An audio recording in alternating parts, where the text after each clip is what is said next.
مواد لازم: کاهو 1 ساقه کامل، آب مرغ و یا آب گوشت و یا آب معمولی 2 الی 3 پیمانه، پیاز نگینی شده 1 عدد، سیب زمینی خرد شده 1 عدد، کره 50 گرم، آرد 3 قاشق غذاخوری، شیر 3 پیمانه، قارچ خرد شده 1 پیمانه، پودر فلفل سفید 1/2 قاشق چایخوری، خامه به میزان دلخواه.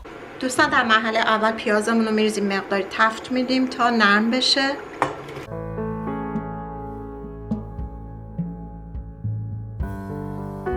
بعد از اینکه مقداری پیازها نرم شدن، قارچمون رو اضافه میکنیم.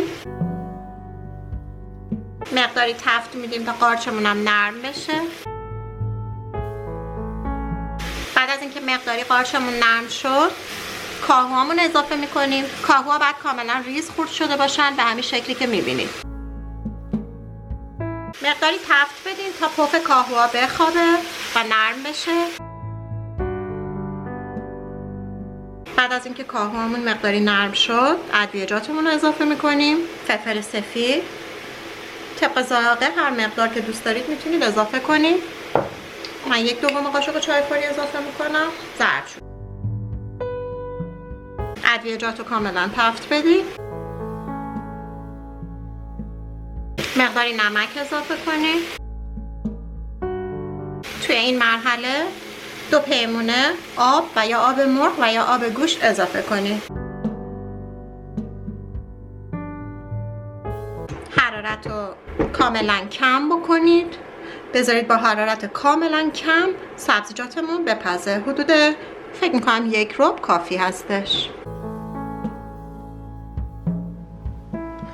خب دوستان، تا کاهوامون میپزه ما سس سفیدمون رو آماده میکنیم. داخل یک قابلمه آردی رو که داریم اضافه کنید. حرارت رو روشن کنید. اجازه بدید انقدری تفت بخوره تا بوش در بیاد. دوستان، بعد از چند دقیقه که آرد از خامی در اومد و بوش هم در اومد، شیر رو در این مرحله به آرد اضافه میکنیم و هم میزنیم تا کاملا شیر در آرد حل بشه. 3 پیمونه شیر اضافه میکنیم. بعد از اینکه کاملا آرد در شیر حل شد، کره رو اضافه میکنیم تا کره کاملا حل بشه و مقداری سسمون غلیظ بشه.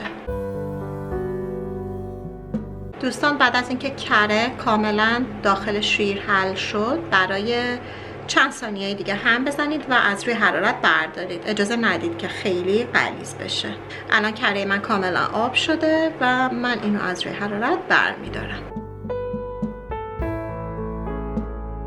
دوستان، همونطور که میبینید مواد ما کاملا پخته. در این مرحله ما سیب زمینی های ریز شده رو اضافه میکنیم. سس سفیدمون رو که آماده کرده بودیم رو اضافه میکنیم. احیانا اگر سوپتون نیاز داشت که مقداری آب بریزید میتونید اضافه کنید. من اینجا 1 پیمونه آب اضافه میکنم.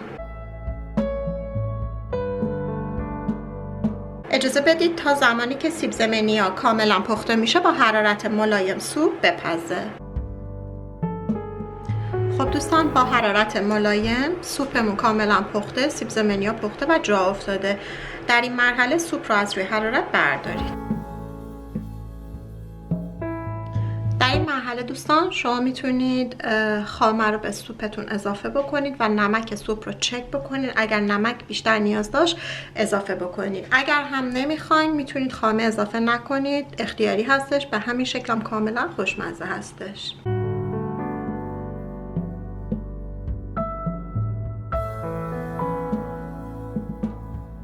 این سوپ بسیار سریع و راحت آماده میشه. فوق العاده خوشمزه هستش. با آب لیمو میتونید سرو بکنید.